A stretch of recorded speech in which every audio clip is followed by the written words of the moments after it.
It started quietly, one missing student, then another. Early 1990s Midwest America. Each case followed the same haunting pattern. A college-aged man out drinking with friends, suddenly gone. Days or weeks later, found floating in a nearby river. No signs of a fight, no witnesses, just another tragic accident. The first cluster was in La Crosse, Wisconsin, where the Mississippi River bends behind the campus. 9 young men in 9 years. Each case ended with the same ruling: accidental drowning. But locals started whispering. The boys weren't clumsy or reckless. They were athletes, engineers, promising students, strong swimmers. And then, someone noticed the first one. A spray-painted smiley face near the recovery site. Just graffiti, right? Except it wasn't the last. Over the next decade, the drowning spread. Minnesota, Iowa, Illinois, Pennsylvania, New York. More bodies, more rivers, more smiley faces. Different styles, different colors, but always there, within sight of where the victims were found. 2 retired NYPD detectives, Kevin Gannon and Anthony Duarte, couldn't ignore it. They began re-examining cases across multiple states, and what they found sent chills through the law enforcement world.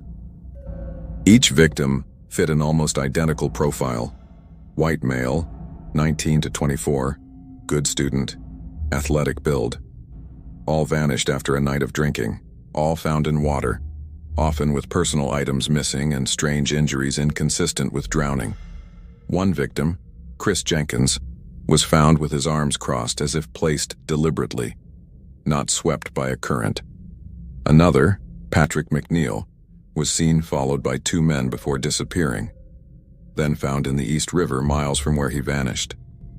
And at multiple scenes, police photos captured it again, a smiley face scrawled on concrete. Gannon and Duarte began calling it the Smiley Face Killer theory. But they believed it wasn't one killer, it was a network. A group connected online, traveling, coordinated, like a dark fraternity of death. They theorized that the men were drugged, abducted, killed elsewhere, and then placed in water to wash away evidence. Their signature, the smile, left behind like a taunt. When they took their evidence to the FBI, the Bureau dismissed it outright. Too speculative, they said. Coincidence, nothing more. But Gannon wasn't convinced. He mapped dozens of drownings, over 40 victims, with clusters forming across cities. And the numbers kept rising. And if you're still listening, maybe you've already felt it. That strange unease when a story sounds too familiar. So before we go deeper, take a moment to like, share, and subscribe to Time Story.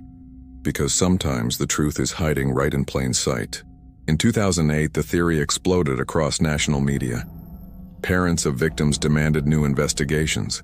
Some police departments reopened old cases. But even then, no arrests, no confessions, no closure. Forensic experts argued both sides. Some found traces of GHB, the date rape drug, in victim systems. Too faint to prove murder, but too strange to ignore. Others claimed water contamination explained everything. The FBI's official stance remains unchanged. No evidence of a serial killer or group involvement. But the pattern continued. New drownings, new faces. Even in cities where awareness was highest. The smiley graffiti still appeared, crudely drawn, almost mocking, and always near water. Families still gather years later, at the riversides. They bring flowers, candles, photos of sons who never made it home. And when the wind shifts just right, they swear they can hear the water whisper. Maybe it's coincidence, maybe it's legend, or maybe, somewhere out there, someone's still painting smiles in the dark.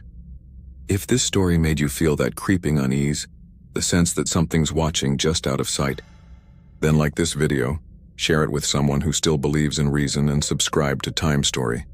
Because in the end, truth doesn't hide in the shadows. It floats to the surface, one smile at a time.